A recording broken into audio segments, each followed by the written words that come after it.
Bismillahirrahmanirrahim. Assalamualaikum warahmatullahi wabarakatuh. Apa kabar saudara-saudara semua? Semoga kita senantiasa mendapat bimbingan Allah menuju jalan yang lurus. Setiap orang mukmin berharap memiliki rumah yang mendapatkan berkah dari Allah. Kita sering mendengar orang mengatakan bahwa rumah mereka seperti neraka, penuh dengan kegelisahan, konflik, dan kekacauan.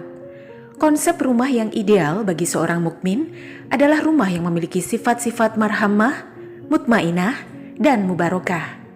Artinya, rumah tersebut memancarkan cahaya ilahi penuh dengan kasih sayang, kedamaian, dan selalu mendapatkan berkah dari Allah. Sebuah rumah yang besar dan mewah tidak menjamin bahwa rumah tersebut mendapatkan berkah dari Allah. Malah, bisa jadi rumah tersebut dibenci oleh Allah. Mungkin saja sebuah rumah yang kecil dan sederhana bisa menjadi rumah yang ideal, seperti rumah Rasulullah yang sangat sederhana namun mampu menciptakan surga di dalamnya. Hal ini sesuai dengan sabda beliau, "Rumahku adalah surgaku." Lalu, bagaimana kita bisa membuat rumah yang ideal atau membuat rumah kita agar disukai dan diberkahi Allah? Agar tempat kita menjadi rumah yang diberkahi dan disukai oleh Allah, tentu tergantung dengan penghuni yang mendiami rumah tersebut dan memerlukan kiat-kiat khusus. Rumah yang selalu menerima tamu dengan penuh kehangatan dan menghormati mereka akan mendapat keberkahan dan ridho dari Allah.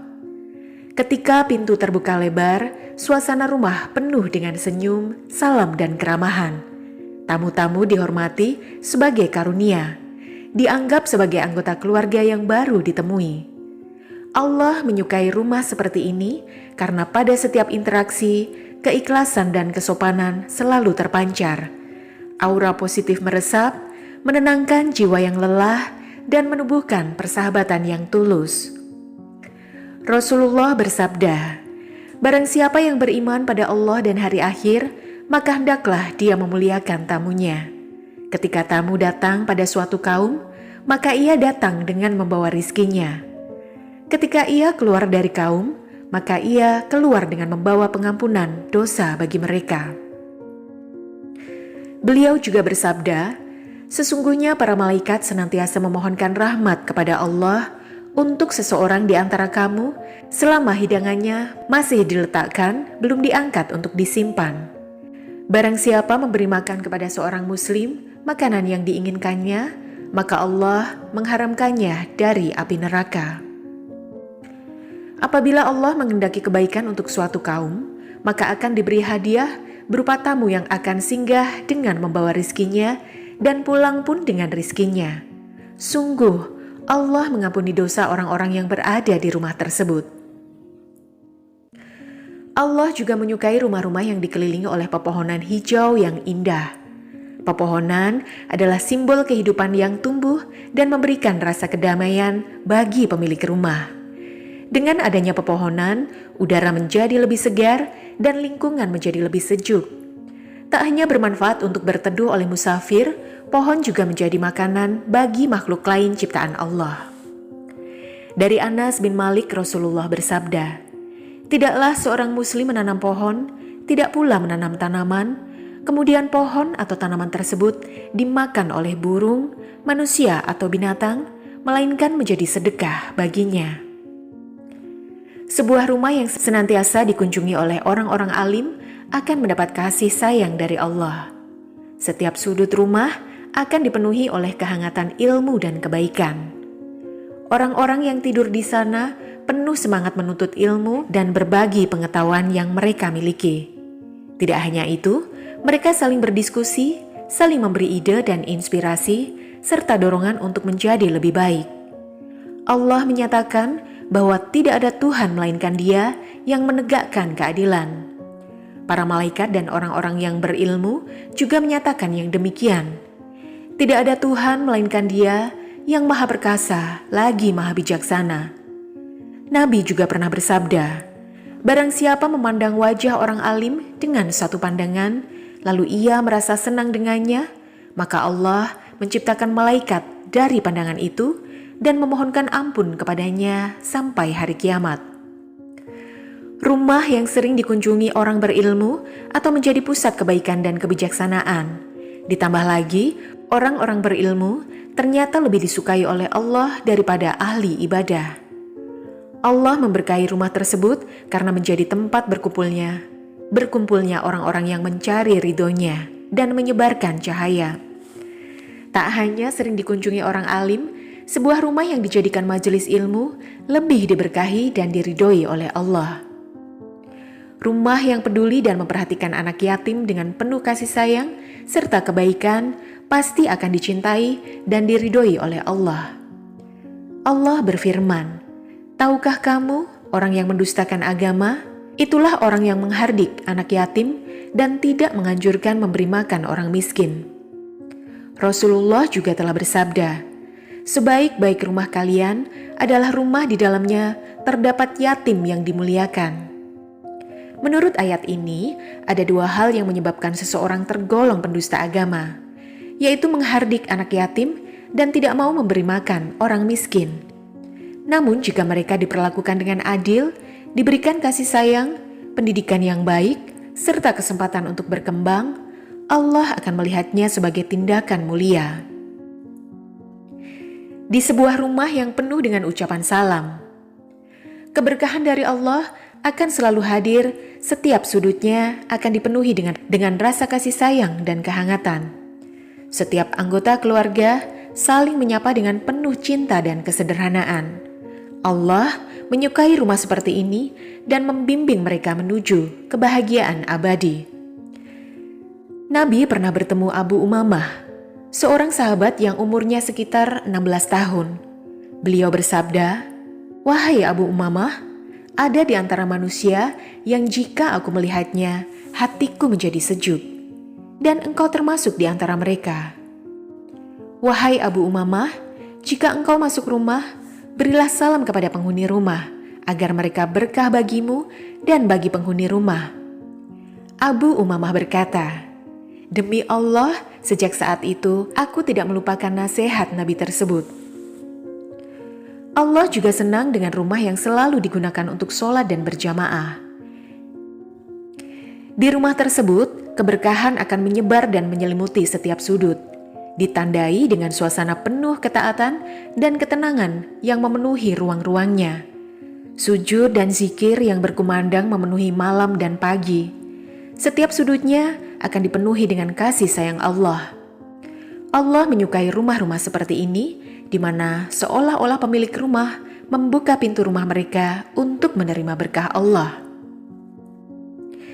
Dalam Al-Quran surat Toha ayat 132, Allah berfirman, "Dan perintahkanlah kepada keluargamu mendirikan sholat dan bersabarlah kamu dalam mengerjakannya. Kami tidak meminta rizki kepadamu, kamilah yang memberi rizki kepadamu. Dan akibat yang baik itu adalah bagi orang yang bertakwa." Para penghuni rumah yang hatinya selalu terpaut dengan Baitullah akan syarat dengan kemaslahatan, keberkahan, dan ketenangan. Sebuah rumah dengan majelis zikir adalah tempat yang dicintai oleh Allah. Suara-suara yang bersama-sama mengingatnya mengalir dengan lembut melalui ruangan sehingga hati menjadi tenang dan jiwa-jiwa terhubung dalam ikatan keimanan. Dalam rumah itu, rahmatnya turun dengan lembut mengisi setiap sudut dengan kedamaian dan keberkahan. Ruang itu bercahaya dengan cahayanya, mengusir kegelapan dan menggantinya dengan kebahagiaan. Allah berfirman dalam Al-Baqarah ayat 152, "Ingatlah kalian kepadaku, niscaya aku ingat pula kepadamu. Bersyukurlah kepadaku dan janganlah kalian kufur." Melakukan zikir dan bersyukur harus selalu menjadi bagian dari pendekatan ibadah kepada Allah. Jika kita menerapkan hal ini dalam kehidupan keluarga, maka akan terbentuk keluarga yang sakinah, mawadah, dan rahmah. Imam Al-Fudail bin Iyad berkata, "Sesungguhnya rumah yang disebutkan di dalamnya nama Allah, ia akan bersinar pada penghuni langit sebagaimana lampu yang menyinari penghuni rumah. Dan sesungguhnya rumah yang tidak disebutkan di dalamnya nama Allah, ia akan menjadi gelap bagi penghuninya. Hal ini menjelaskan bahwa rumah yang dijadikan tempat berzikir akan diberi nur ilahi bagi penghuninya. Cahaya ketenangan, cahaya ketentraman, cahaya keharmonisan, dan kerukunan yang merupakan berkah dari Allah. Sebaliknya, jika rumah tersebut kosong dari zikir dan syukur, rumah tersebut akan menjadi gelap gulita. Bahkan ada yang mengatakan rumahnya laksana kuburan. Rasulullah memberikan perumpamaan dalam sebuah hadisnya. Perumpamaan rumah yang di dalamnya terdapat zikrullah dan rumah yang tiada zikrullah seperti orang yang hidup dan orang yang mati. Allah sangat menyukai rumah yang selalu diisi dengan bacaan Al-Quran. Dalam rumah tersebut, ayat-ayat suci mengalir dengan indah, mengisi setiap sudut dengan cahaya dan keberkahan, menyatu dengan tangisan anak-anak, tawa keluarga, dan doa-doa yang terucap dengan tulus. Rasulullah bersabda, "Sinarilah rumah-rumah kamu sekalian dengan bacaan Al-Quran."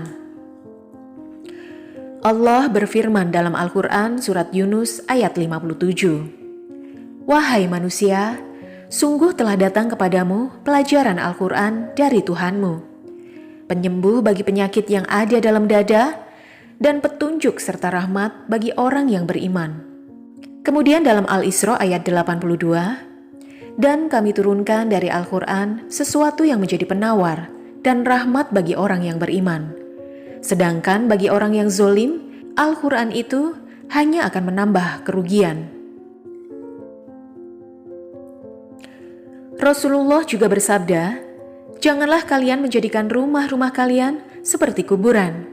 Sesungguhnya setan lari dari rumah yang dibacakan padanya." Surat Al-Baqarah. Menurut para ulama tafsir, adanya perintah menyimak bacaan Al-Quran berarti juga perintah membaca Al-Quran. Jika mendengar saja sudah mengundang rahmat, apalagi membacanya. Dari beberapa pemaparan ini, bisa kita ketahui bahwa rumah yang tidak diberkahi dan tidak disukai oleh Allah adalah yang tidak melakukan upaya-upaya tersebut. Selain itu, masih ada tanda-tanda rumah yang ditolak atau dicabut keberkahannya. Rumah yang dipenuhi dengan ibadah memang akan diberkahi oleh Allah. Namun, jika tempat itu disalahgunakan untuk dosa, seperti perzinaan, berkahnya akan dicabut olehnya. Tindakan suci dan hati yang tulus di rumah yang memancarkan keberkahan, seketika itu akan lenyap karena kejahatan dan dosa yang terjadi di sana. Serta akan ada kerugian dan kehancuran. Kemudian, berkah Allah tidak akan turun pada rumah yang menyimpan makanan buruk atau yang diperoleh dari sumber yang tak layak, seperti makanan haram atau meragukan.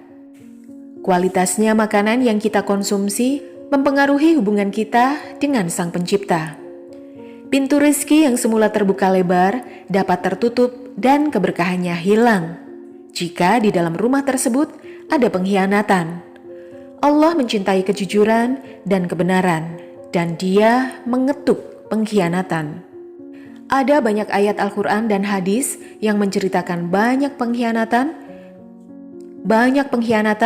akan mendapatkan balasan yang setimpal.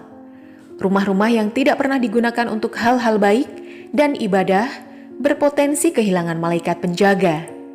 Jika rumah hanya diisi dengan kegiatan negatif dan tercemar oleh dosa, malaikat rahmat tidak betah dan akan pergi menjauhi rumah tersebut. Hal ini dapat berdampak buruk pada penghuni rumah tersebut, karena mereka kehilangan perlindungan spiritual dan keberkahan. Semoga informasi ini bermanfaat untuk kita semua. Wallahu a'lam bishawab. Wassalamualaikum warahmatullahi wabarakatuh.